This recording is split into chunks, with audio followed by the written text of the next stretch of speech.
શહેરમાં વધતી ગુનાખોરી પર અંકુશ લાવવા માટે પોલીસ હવે એક્શન મોડમાં આવી ગઈ છે।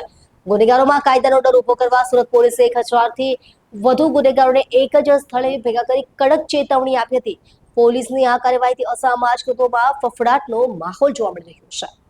સુરત પોલીસ દ્વારા શહેરમાં ગુનાખોરી નિયંત્રણમાં લેવા માટે વિશેષ પ્રિવેન્ટિવ એક્શન હાથ ધરવામાં આવ્યું છે। અંતર્ગત અઠવા લાઇન્સ સ્થિત પોલીસ પરેડ ગ્રાઉન્ડ ખાતે 1000 થી વધુ ગુનેગારોને એકત્ર કરવામાં આવ્યા હતા। આ કાર્યવાહીમાં સુરત પોલીસના 7 ઝોનની હદમાં આવતા પોલીસ મથકો દ્વારા ભૂતકાળમાં વિવિધ ગુનાઓમાં ઝડપાયેલા તેમજ અટકાયતી પગલાં હેઠળ નોંધાયેલા શખ્સોને હાજર રહેવા સૂચના આપવામાં આવી હતી।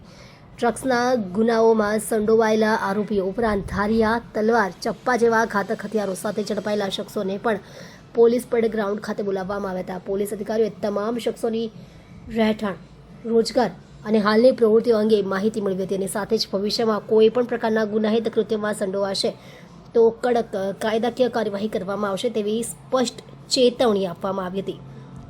સુરત પોલીસનું કહેવું છે કે આ પ્રકારની પ્રિવેન્ટિવ કાર્યવાહીનો મુખ્ય હેતુ ગુનેગારોમાં કાયદાનો ભય ઊભો કરવાનો અને શહેરમાં શાંતિ તથા કાયદો વ્યવસ્થા જાળવી રાખવાનો છે।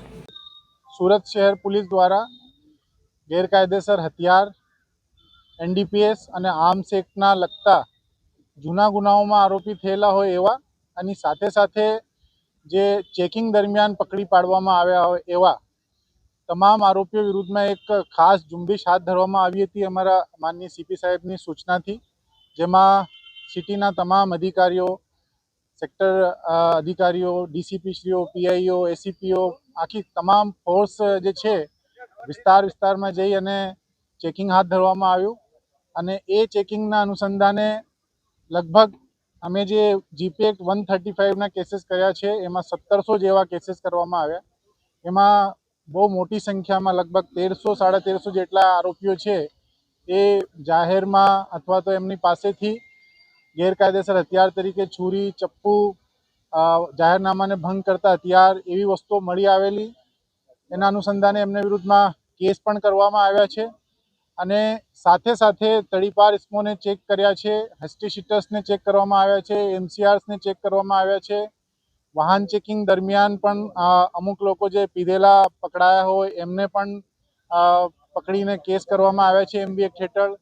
અમુક વાહનો જે છે ગેરકાયદેસર હોય તો એમને જપ્ત કરવામાં પણ આવ્યા છે। એટલે છેલ્લા 1.5 મહિનાથી આ જે ખાસ ઝુંબેશ હતી એ પણ ચાલતી હતી ને આજે હેડક્વાર્ટર ખાતે લગભગ 1000 થી વધારે એ જ આરોપીઓ જે છેલ્લા 1.5 મહિનાની અંદર અલગ અલગ પ્રકારના ગુનાઓમાં હાથ ઉપર આવ્યા હતા એમને આજે પ્રિવેન્ટિવ એક્શન માટે એક સાથે બોલાવી કલેક્ટર સાહેબને ની ટીમ મારફતે, એક્ઝિક્યુટિવ મેજિસ્ટ્રેટ મારફતે પ્રિવેન્ટિવ એક્શન લેવામાં આવી રહ્યા છે અને એને સખત સૂચના આપવામાં આવી છે કે હવે ફ્યુચરમાં આવા કોઈ પણ ક્રાઇમ એ લોકો કરશે તેમના વિરુદ્ધમાં ઓર હજુ કડક કાર્યવાહી કરવામાં આવશે, કેમ કે તમામ લોકો જે છે એ પોલીસના ચોપડે ચડી ચૂક્યા છે અને સાથે સાથે પોલીસની રડારમાં રહેશે।